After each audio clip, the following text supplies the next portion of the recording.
Hello बच्चों, welcome to the learning hub. Learning hub में आप सभी का स्वागत है। तो आज हम डिस्कस करेंगे आपके साथ डिप्रेशन ऑफ फ्रीजिंग पॉइंट। ये फ्रीजिंग पॉइंट जो होता है किसी भी सॉल्वेंट का या सोल्यूशन का, उसमें डिप्रेशन या कमी किस तरह से देखी जाती है। क्या ऐसी चीजें हम मिलाते हैं उसमें कि उसका जो फ्रीजिंग पॉइंट होता है किसी भी सॉल्वेंट का या किसी भी सोल्यूशन का, तो वो नीचे क्यों आ जाता है, कम क्यों हो जाता है। ये सोल्यूशन की तीसरी कॉलिगेटिव प्रॉपर्टी है। पहली हम डिस्कस कर चुके हैं आपके साथ। क्या था वो? Lowering in vapour pressure. क्या था? Lowering in vapour pressure. दूसरी कॉलिगेटिव प्रॉपर्टी थी एलिवेशन ऑफ बॉइलिंग पॉइंट। और आज हम तीसरी करेंगे elevation of depression of freezing point. ठीक, तो पहले समझते हैं कि फ्रीजिंग पॉइंट क्या होता है। किसी भी सोल्यूशन या किसी भी सॉल्वेंट के लिए फ्रीजिंग पॉइंट क्या होगा? तो किसी भी सोल्यूशन या सॉल्वेंट के लिए फ्रीजिंग पॉइंट होगा the temperature at which the liquid and solid forms of a substance can exist together in equilibrium. किसी भी वो टेम्परेचर जिस टेम्परेचर पर लिक्विड और सॉलिड फॉर्म एक साथ मिले, इक्विलिब्रियम हो सॉलिड के बीच में और लिक्विड के बीच में, वो टेम्परेचर कहलाएगा आपका फ्रीजिंग पॉइंट। क्या कहलाएगा? Freezing point. मतलब जब लिक्विड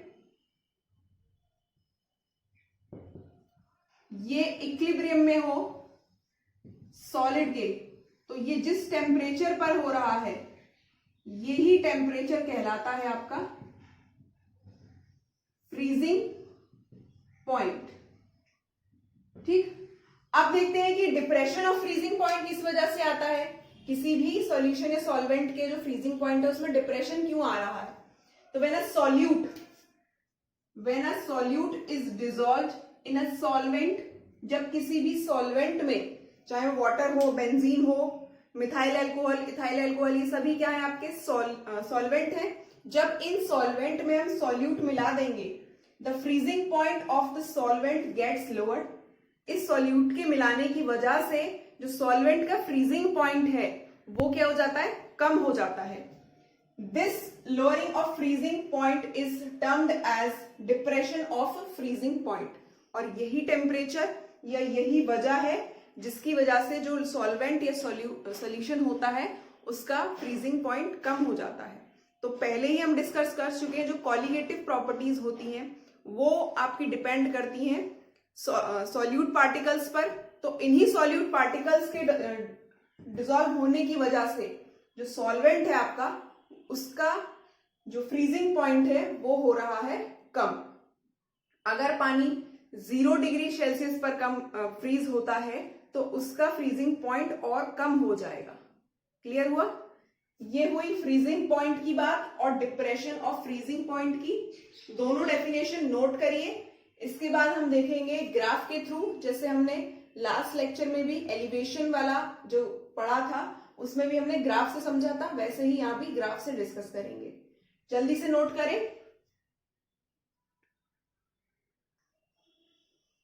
चलिए, अब बनाएंगे हम इसका ग्राफ और उससे डिराइव करेंगे इसका डेरिवेशन। देख, ग्राफ बनाने के लिए आपको एक साइड वेपर प्रेशर लेना है और एक तरफ लेना है टेम्परेचर। वेपर प्रेशर लेंगे हम वाई एक्सिस पर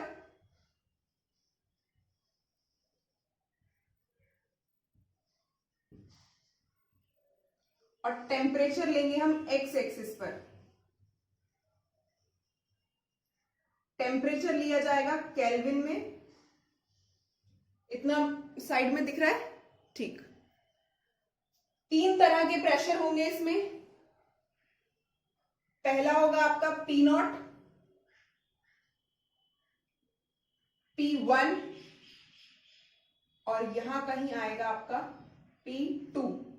टेम्परेचर भी 3 टाइप के, TF, T1 और यहां T2।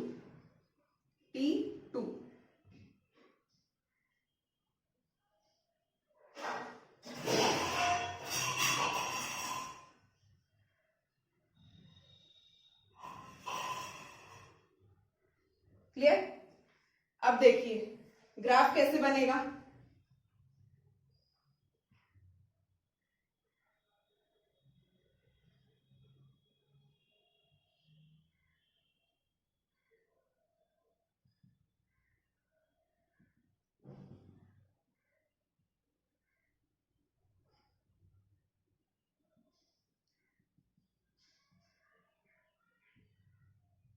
ठीक, अब इसमें हमें एक लेना है फ्रोजन सॉल्वेंट, एक लेना है प्योर सॉल्वेंट, सॉल्यूशन 1 और सॉल्यूशन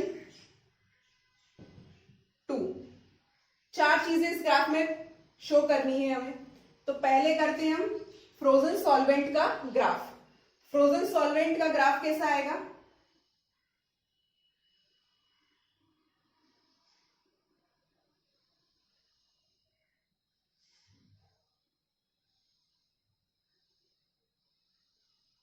ये आपका फ्रोजन सॉल्वेंट। अब आते हैं प्योर सॉल्वेंट। तो प्योर सॉल्वेंट सॉल्यूशन 1 और यहां से सॉल्यूशन 2। पहले देख लीजिए उसके बाद बनाइएगा। सॉल्यूशन 2।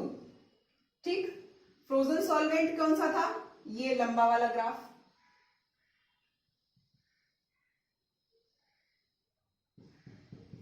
Frozen solvent. ठीक, ये ग्राफ है प्योर सॉल्वेंट का, सॉल्यूशन 1 और सॉल्यूशन 2। क्लियर? यहां से ये हटा देते हैं। अब ये पॉइंट ए है, पॉइंट ए, इस ग्राफ का जो पॉइंट ए है वो क्या शो कर रहा है आपको? देखिए फ्रोजन सॉल्वेंट आपका ग्राफ ये शो कर रहा है और प्योर सॉल्वेंट का ग्राफ ये छोटा वाला है। तो ये जो ग्राफ है ये किस टेम्परेचर पर है? टीएफ। टीएफ क्या है? Frozen temperature. क्या है यहां पर? ये फ्रोजन टेम्परेचर। तो ये जो प्योर सॉल्वेंट है ये कब फ्रीज होना शुरू होगा ये शो कर रहा है यहां पर पॉइंट ए से। देखिए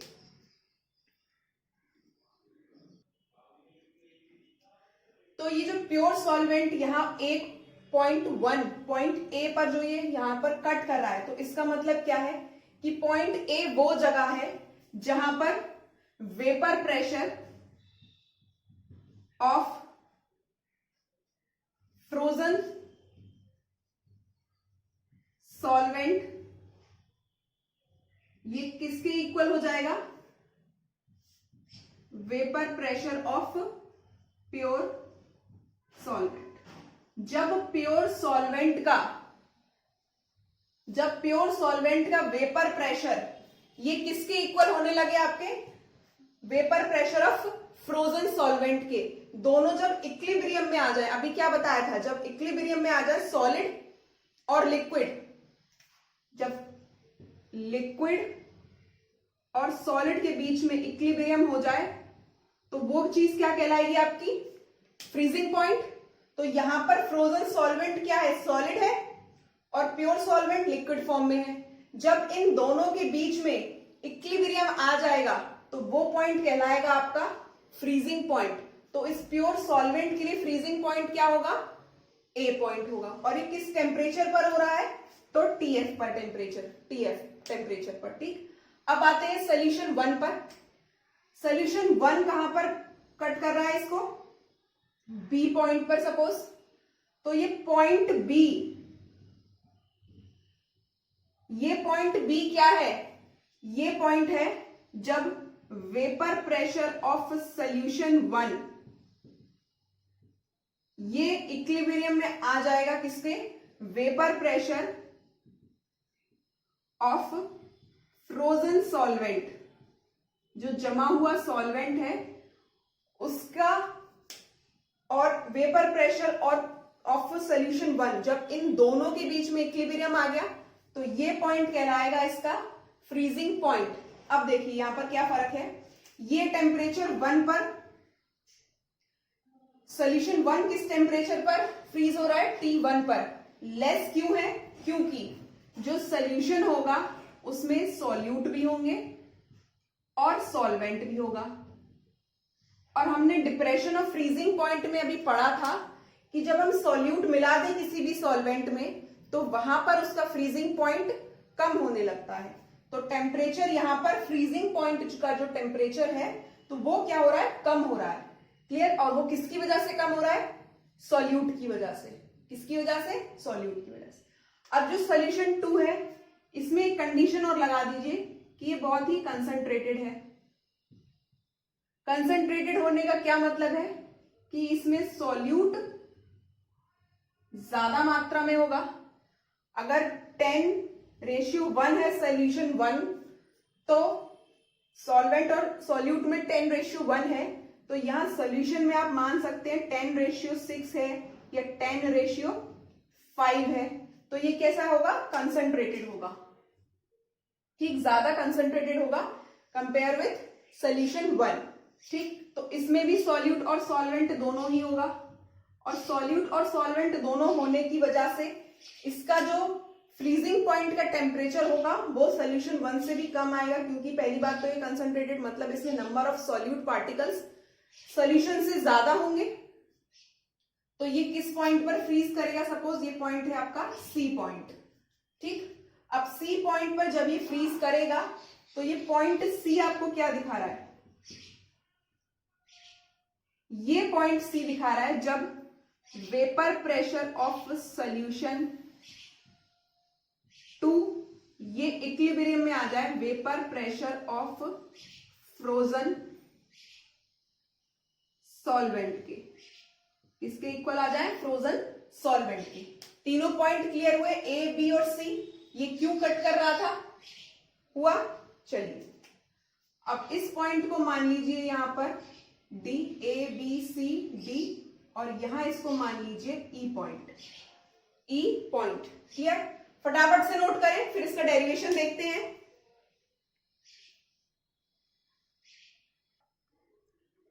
चलिए अब इसका डेरिवेशन देखेंगे। हो गया नोट सारा।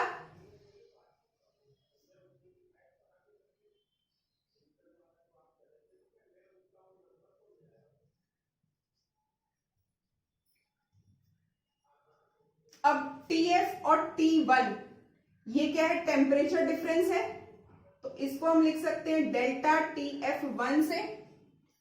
TF और T2 ये भी क्या है, टेम्परेचर डिफरेंस, इसको लिख सकते हैं डेल्टा TF2 से। Clear, delta TF2।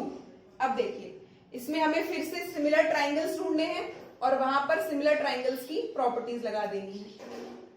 तो ए बी और डी, अगर हम इसको स्ट्रेट लाइन मान ले तो एक ट्राइंगल बनेगा हमारे पास ए बी और डी, एंड दूसरा ट्राइंगल क्या बनेगा, ए सी ई। अगर हम इसको भी ऐसे स्ट्रेट लाइन मान ले तो ए सी और ई। अब लगा दीजिए इसमें सिमिलर ट्राइंगल की प्रॉपर्टी, क्या A D upon A E ये किसके इक्वल हो जाएगा, बी डी अपॉन सी ई, सी ई।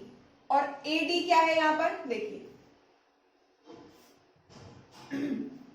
ए डी क्या है, P not minus P one, तो P not minus P one upon A E ये है P not minus P two is equals to B D क्या है, डेल्टा टी एफ वन, तो delta T F one upon CE, CE क्या है, delta T F to, तो यहां delta T F to लगा दिया। ठीक, इसको मानिए इक्वेशन 1। अब P not minus P one को हम डेल्टा पी वन लिख लें और P not minus P two को हम लिख लें डेल्टा पी टू। ये इक्वल है delta T F one upon delta T F two के, इक्वेशन 2। इस इक्वेशन 2 से क्या समझ में आ रहा है कि delta P one is directly proportional to delta T F. TF1। ये हो गया हमारा इक्वेशन नंबर 3, इक्वेशन नंबर 3। और ये इक्वेशन नंबर 3 हमें क्या समझा रहा है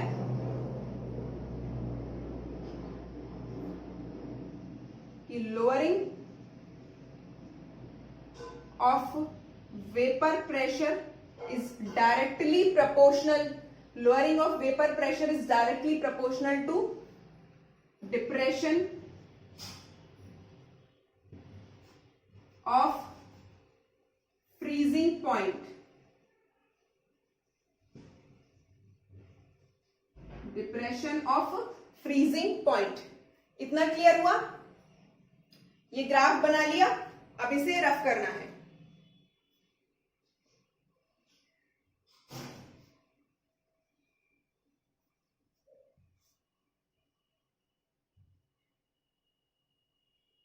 अब देखिए, अब एक कंडीशन लगा दी हमने राउल्ट्स लॉ की, कि Raoult's law for a very dilute solution, बहुत ज्यादा डाइल्यूट सॉल्यूशन अगर है हमारे पास, तो वहां पर राउल्ट्स लॉ कौन सा राउल्ट्स लॉ फॉलो होगा, कैसे होगा? तो P naught minus P upon P naught is equals to हो जाएगा small w upon m upon capital W upon, या m डैश आएगा, अपॉन m।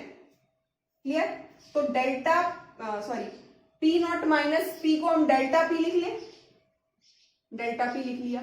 अब इस P को उधर ले गए, तो small w upon m dash into capital M upon capital W, और यहां हो जाएगा ये P not.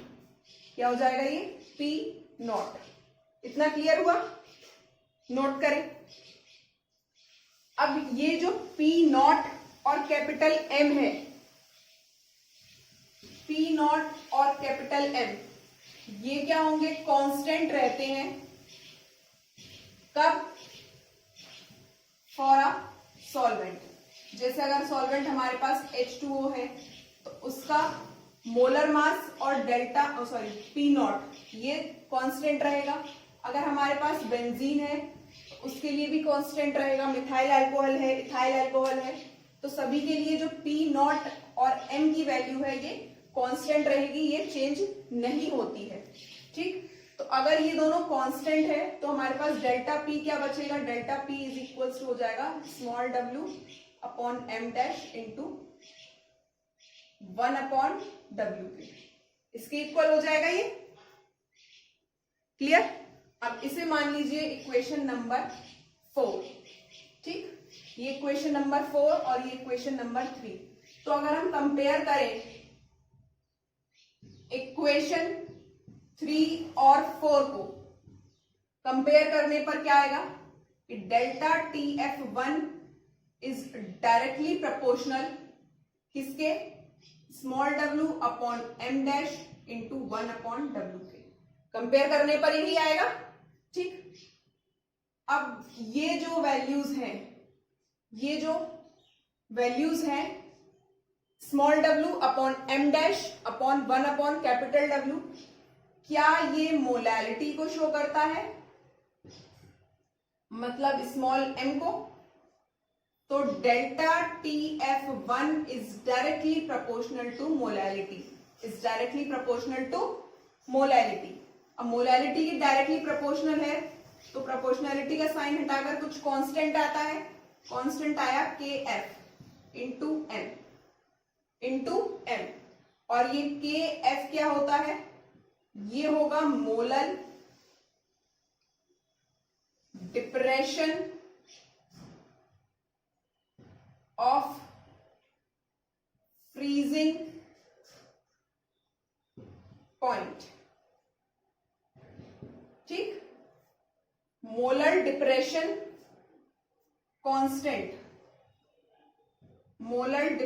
Constant of freezing point. ठीक, ये हुई एक बात।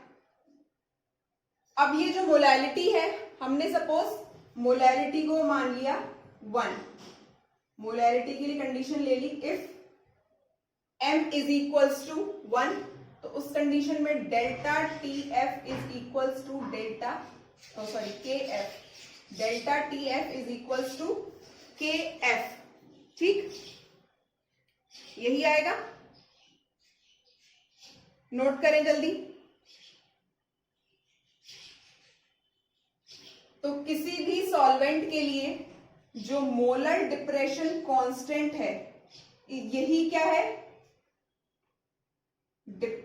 Depression of freezing point.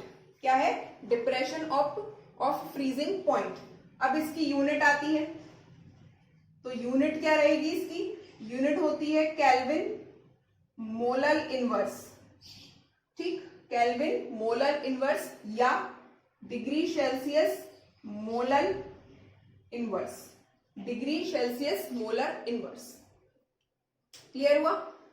Derivation note करें, फिर आगे चलते हैं।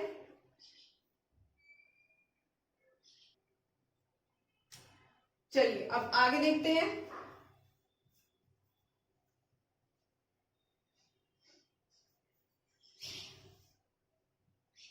हमारे पास लास्ट में क्या बचा था यहां पर, delta T F is equals to K F, यही आया था। तो इस फॉर्मूले से क्या हम लिख सकते हैं कि the molar depression constant, molar depression constant is the depression of a freezing point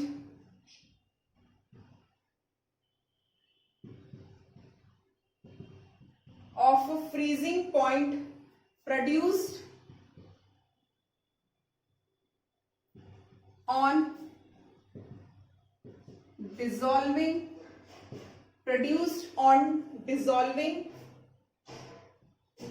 1 mole of a substance, 1 mole of a substance in 1000 gram or 1 kg, 1000 gram or 1 kg of the solvent। Clear?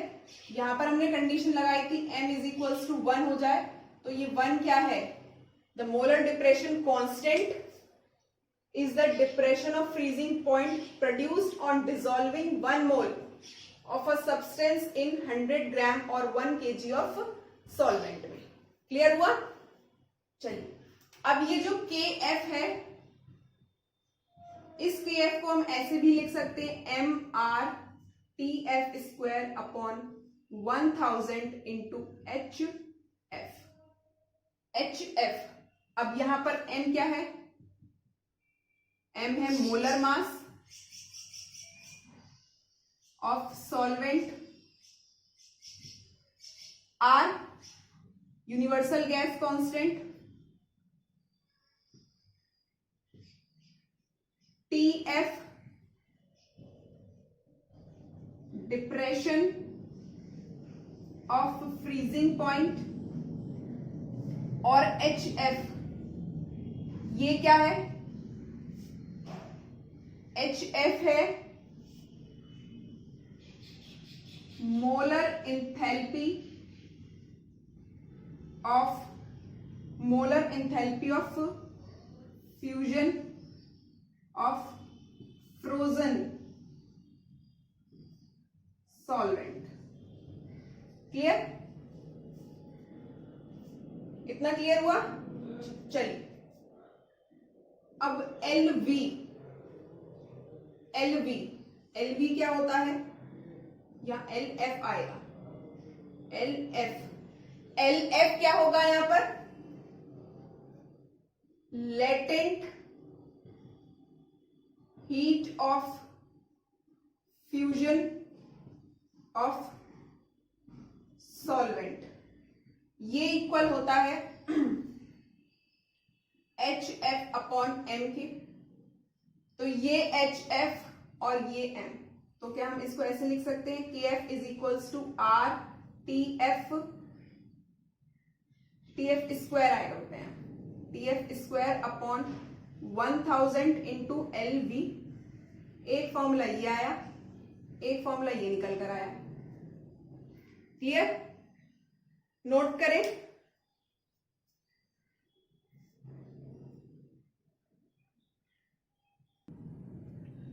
अब इसमें एक last topic और बचता है जिसमें हमें solute का molecular mass निकालने का एक फॉर्मूला छोटा सा डिराइव करना है। तो चलते हैं।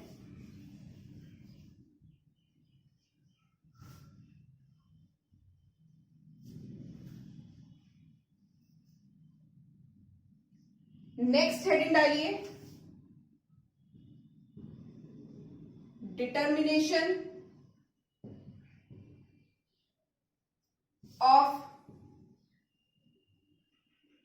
molecular mass of solute, molecular mass of solute। ठीक, मोलैलिटी स्मॉल m, ये मोलैलिटी किसके इक्वल होती है? Number of moles of, number of moles of solute के अपॉन में मास ऑफ सॉल्वेंट, और ये किस में होना चाहिए आपका? केजी में। तो हम इसे लिख सकते हैं small w upon m dash upon में mass of solvent in KG, mass of solvent in KG, तो w इंटू 1000, ये हो गया स्मॉल m। तो यहां से small m is equals to आ सकता है small w upon m dash into, ये अपॉन में होगा, इंटू 1000 अपॉन कैपिटल W। ठीक, इतना क्लियर हुआ?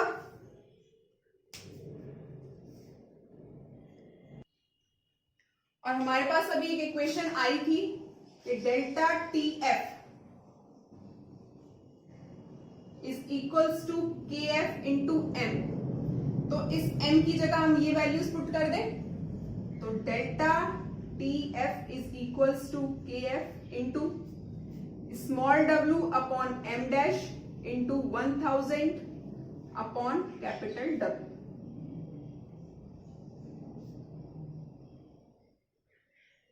क्लियर हुआ?